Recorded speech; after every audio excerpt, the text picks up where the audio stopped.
ভিডিওটা আগের করা ছিল। আমি রয়েছি চট্টগ্রাম সমুদ্র সৈকতের পাড়ে। এখানে দেখতে পাচ্ছি যেহেতু ভাটায় পানি শুকিয়ে গেছে, জেলেরা মাছ ধরছে। আমি সেই দিকেই যাচ্ছি। তারা কী মাছ ধরেছেন এবং কী মাছ পেয়েছেন সেটা মূলত আমি আপনাদেরকে দেখাতে চাই। আমি যাচ্ছি যেহেতু ভিডিওটা কাঁপছে, তো এখানে অনেকেই রয়েছেন মাছ ধরা দেখতে এসেছেন, কী মাছ পেয়েছেন।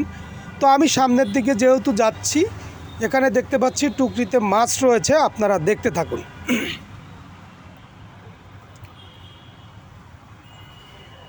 জেলে ভাইয়ের একাতে সমস্যা থাকলেও তিনি কিন্তু থেমে নেই। আমি একটু দেখানোর চেষ্টা করছি টুকরিতে মাছ পেয়েছে, সেটা যদি আপনারা দেখেন অবশ্যই ভালো লাগবে। দেখুন, এই অনেক ধরনের চিংড়ি মাছ, বাটা মাছ, ফাইসা মাছ, সব ধরনের মাছই কিন্তু পেয়েছে। তো সবাই ভালো থাকুন, আসলে সুস্থ থাকুন। আসসালামু আলাইকুম।